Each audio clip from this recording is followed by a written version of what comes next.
Welcome to the deep dive. Okay, so we've got that stack of material you sent us looking at a really significant global celebration. Yeah, quite a stack. And today we're going to try and cut through the noise, get right to the heart of it. That's the plan. Think of this as your essential briefing on Eid al-Adha. We're taking your sources, all the articles, the research, the notes, and basically pulling out the most important insights. Right, to give you that clear understanding without getting totally bogged down. Exactly. Hopefully a few aha moments along the way, Yeah. but mostly just clarity. Well-informed, fast, that's the goal. So let's dive straight in. What is Eid al-Adha, fundamentally? Fundamentally, Okay. it's one of the two major main festivals in Islam. The second one, actually. Let's go. Following? Following Eid al-Fitr, yeah, the one that marks the end of Ramadan. Got it. And when does this one, Eid al-Adha, fall, calendar-wise? It's locked into the Islamic lunar calendar. So it always falls on the 10th day of Dhu al-Hijjah. Dhu al-Hijjah. That's the last month. That's the one, the 12th and final month. But the celebrations, they usually go longer than just that one day. Oh, Yeah, traditionally they continue for 3 more days, sometimes called the Tashriq days. Tashriq days. Interesting. Now, I've definitely heard it called Greater Eid. Why that name? What makes it greater? Ah, good question. Your sources point to a key difference. Both Eids have, a special communal prayer that's central. Right. But Eid al-Adha has this second major ritual built in the animal sacrifice, the Udhiyah. 2 major rituals versus 1? Exactly. That makes it distinct and, well, for many, greater. Plus, it also happens right at the end of the annual Hajj pilgrimage in Mecca. Kind of a big deal. Okay, that makes sense. So let's dig into the name itself. Eid al-Adha. What's hidden in those words? Well, Eid, is pretty straightforward. It's the Arabic word for festival, celebration, feast day, even holiday. Okay, festival. Yeah, and the root meanings are interesting too, like to go back, repeat, appointed time. It suggests something joyous that comes around regularly. And Atha. DDHA. Right, Adha. And there's a synonym you see in the sources too, korban. Both basically mean sacrifice. Sacrifice, okay. Specifically, the animal sacrifice that's so central to this holiday. Adha comes from a root.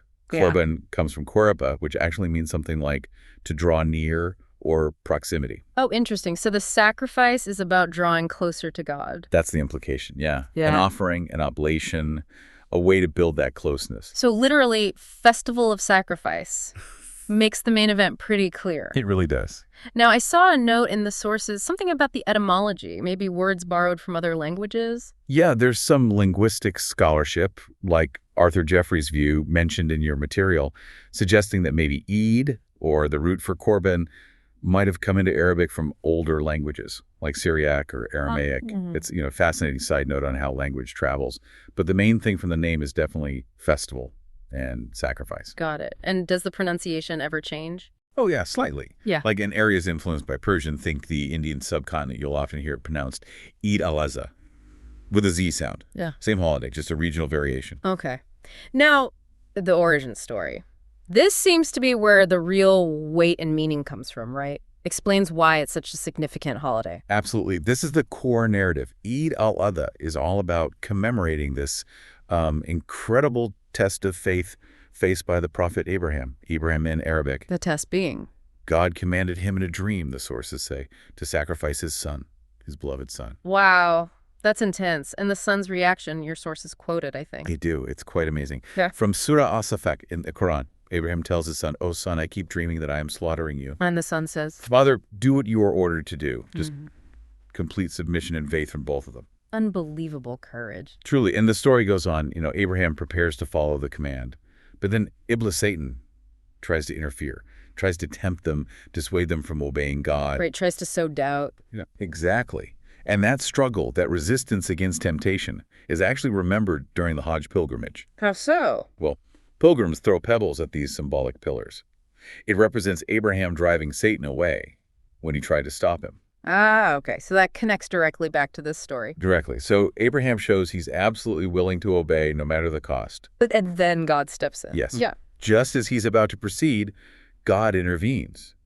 He honors Abraham's total devotion, but provides a ram sent via the angel Gabriel, according to tradition, to be sacrificed instead. So it was a test of willingness, not a demand for the actual act on his son. Precisely. A test of faith and obedience, which Abraham passed. And the holiday celebrates both parts. Abraham's devotion and the fact his son was saved. Exactly. It commemorates both his incredible act of submission and God's mercy in sparing his son. Now, the sources mention there's a slight difference in who the son is identified as.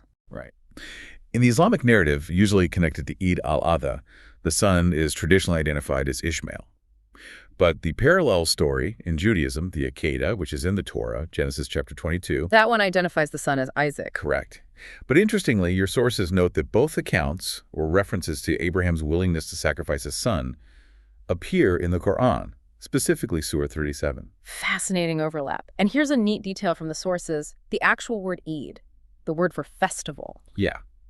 It only shows up once in the whole Quran. Yeah, isn't that interesting? Just once. Where does it appear? It's in Surah 5, verse 114. It's in the context of Jesus praying to God. He asks for a table spread with food to be sent down from heaven. Okay. As a sign and as an Eid, a festival or a feast for his followers, both present and future. Huh. So even that one mention connects it to a miracle, a divine provision, and a communal celebration. Pretty much sums it up, yeah. Okay, so we have the story, the deep meaning. Let's shift now to how this history is, lived out today. What are the key traditions, the rituals during Eid al-Adha? Well, it really starts with a heightened sense of devotion. This is marked by reciting the takbir. The takbir. Yeah, these are specific phrases praising God. The most famous one is Allahu Akbar, God is greatest.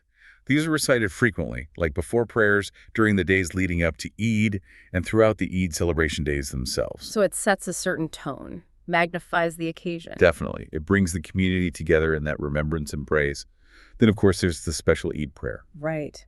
Tell us about that. It's a communal prayer, performed after sunrise, but before the regular noon prayer, Zuhr. It's typically held in a really large congregation. Outdoors, sometime? Often, yeah. In a big open field called an Eidgah. Sometimes they're specially prepared or decorated. Or it could be in a large mosque.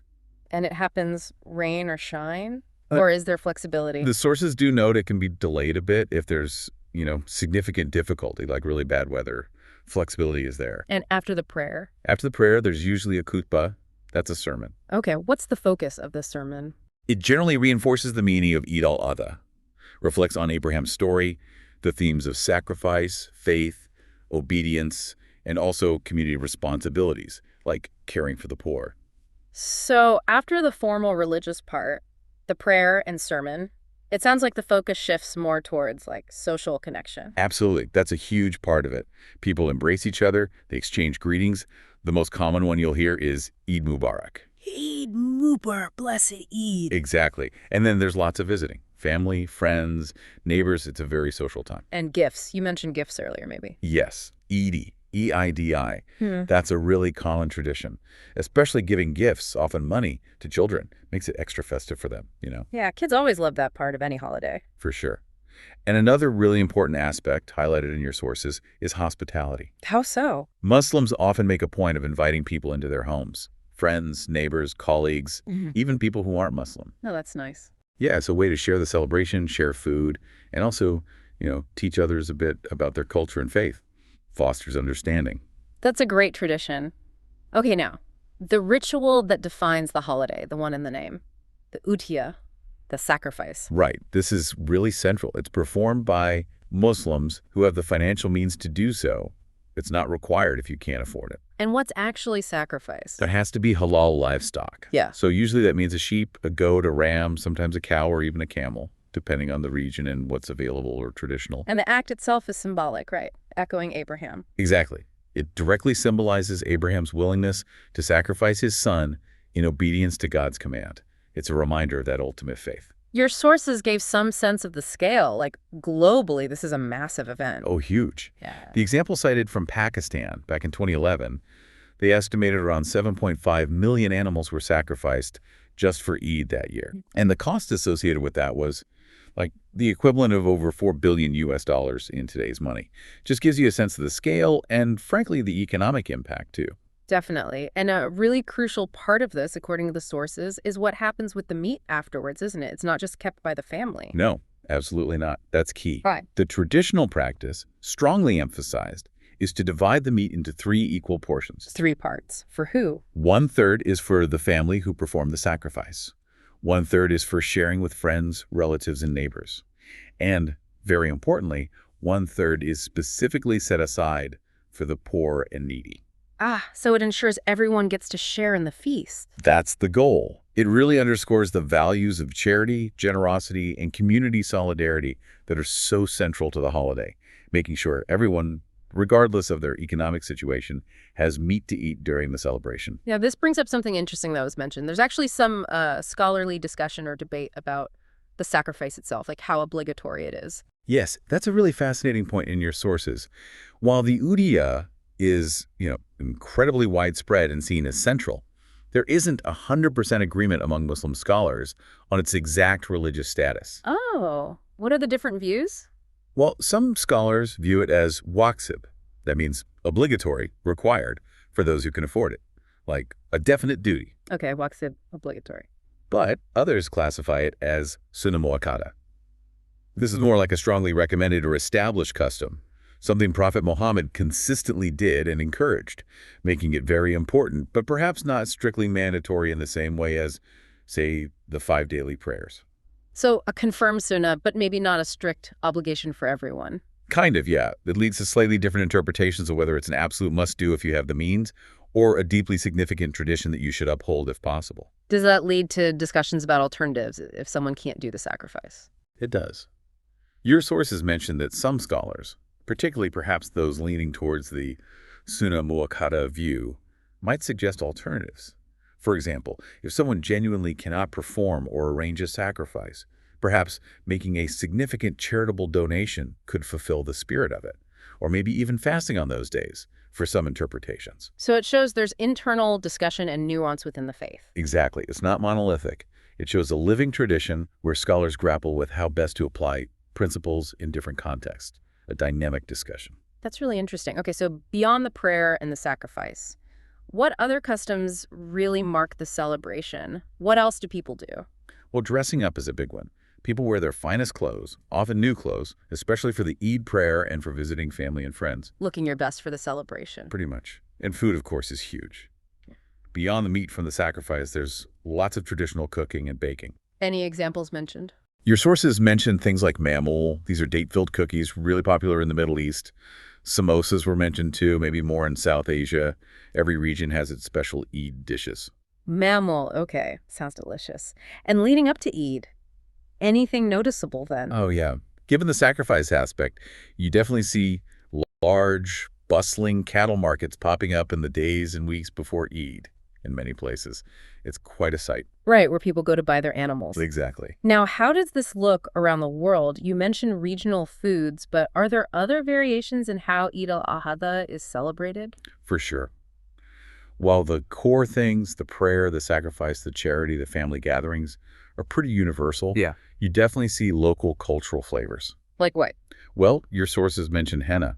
In places like Pakistan and Afghanistan, it's very common for women and girls to decorate their hands and feet with intricate henna designs for Eid. Oh, beautiful. Yeah. And we talked about Eid giving money or gifts to kids. That seems particularly prominent as a tradition in Pakistan and other parts of South Asia. In the Middle East, maybe there's an extra emphasis on preparing and sharing specific traditional sweets. Across many African nations, the sources mention vibrant community feasts, gift exchanges, big family get-togethers being really central. So it's like the same core message wrapped in slightly different cultural packaging. That's a great way to put it. The underlying values, generosity, remembrance of faith, community, celebration, they're all there. But they're expressed through slightly different customs, foods, and social practices. Makes sense. Okay, let's talk about timing. We know it's the 10th of Dhu al-Hijjah, but why does that date seem to jump around on our calendar, the Gregorian one? Ah, the shifting date. It all comes down to the calendar difference. The Islamic calendar is lunar. Based on the moon cycles. Right. And a lunar year, 12 cycles of the moon, is about 354 or 355 days long. Which is shorter than our solar year. Exactly. Our Gregorian calendar is solar, about 365 days. So the lunar year is roughly 10 or 11 days shorter. So since Eid al-Adha is fixed on the 10th of the lunar month Dhu al-Hijjah, each year it occurs about 11 days earlier relative to the Gregorian calendar. Ah, okay. It creaks backwards through our seasons over time. Precisely. Which also leads to that really interesting phenomenon mentioned in your sources. The one about it happening twice sometimes. Yeah. because it shifts back by almost 2 weeks each year. Eventually, it'll fall so early in a Gregorian calendar year. That it loops around and happens again at the very end of the same Gregorian year. You got it. It's simple math, but kind of blows your mind the first time you hear it. Happens roughly every 32 or 33 years. Wow. Do the sources list any years? Yeah, they gave examples like 2007 had 2 Eids al-Adha in the Gregorian calendar. And looking ahead, it'll happen again in 2039, then 2072, and so on. That's a fantastic bit of trivia, a consequence of mapping two different time systems. It really is. And is the exact start date always uniform globally, or can that vary too? That can vary slightly, too. Traditionally, the start of any Islamic month depends on the actual physical sighting of the new crescent moon. Like, someone has to literally see it. Traditionally, yes, by local religious authorities. So depending on atmospheric conditions, location, whatever, one part of the world might declare the start of al-Hijjah, and therefore Eid, a day before or after another part. Even with modern astronomy. Even today, while many rely on astronomical calculations and preset calendars, some communities still prioritize the traditional moon sighting method, so you can sometimes get a day's difference. Okay, interesting complexity there. Now, given how important and widely celebrated it is Eid al-Adha usually a public holiday? Oh, definitely. In countries with large Muslim populations, it's almost always a major public holiday, often for multiple days. Your sources listed quite a few. Yeah, a long list. Places like Algeria, Azerbaijan, Bangladesh, India has it as a holiday. Indonesia, Malaysia, Myanmar, Pakistan, the Philippines, Singapore, Sri Lanka, Thailand, Turkey, many, many more. And even in places where Muslims are a minority. It's often recognized. Like your sources noted, it's observed as an official religious holiday, for instance, in New York State, in the U.S., meaning schools might close, etc. Its significance is widely acknowledged. Right. Okay, and finally, we touched on this briefly, but let's just clarify the connection to Hajj, the pilgrimage. Sure. Eid al-Adha essentially marks the culmination, the official endpoint of the annual Hajj pilgrimage to Mecca. So pilgrims are finishing Hajj right as Eid begins. Exactly. Many of the most important Hajj rituals happen in the days immediately surrounding Eid al-Adha. We mentioned the stoning of the pillars, symbolizing driving away Satan. Right, linked to Abraham's story. Yeah. Also things like Tawaf, which is circling the Kaaba, and Sa'i, walking between the hills of Safa and Marwa. These key Hajj rites are performed during this period. So for the millions of pilgrims on Hajj, Eid is deeply intertwined with the climax of their whole spiritual journey. Wow. Okay. That really brings it all together. We've covered, well, quite a lot just working from the material you provided us. We really have. From the name itself, what Eid and Adha mean. To that incredibly powerful origin story of Abraham and his son. The core rituals like the prayer and the sacrifice, the Udhiyah, How the meat is shared, the charity aspect. the global variations, the food, the clothes, the community feeling. Even the calendar quirks, why the date shifts and how it connects to Hajj. It's a lot. It really shows the depth, doesn't it? How one single religious observance touches on faith, history, community, charity, global culture. Absolutely. And thinking back to that discussion about the sacrifice, whether it's waksiba or sunnah muakkada, Yeah, the obligatory versus strongly recommended debate. it makes you think, doesn't it? What does it mean for such a central practice within a major faith to have those kinds of, accepted different interpretations? That's a really interesting point to reflect on. Like, how does that internal discussion shape how people understand and practice their faith? Does it show adaptability, or it's just something to consider, how traditions evolve or allow for multiple valid approaches? It definitely highlights that faith traditions aren't always static. There's ongoing interpretation, discussion, and diverse ways people connect with the core principles based on scripture, tradition, and scholarly understanding. It's complex. A very thought-provoking point to leave things on. Well, that pretty much wraps up our deep dive into Eid al-Adha for today. Yeah, hopefully drawing on your sources gave you a much clearer, richer picture of what it's all about. We certainly hope so. Hope you feel better informed and maybe it sparks some more curiosity for you to explore further. Thanks for joining us.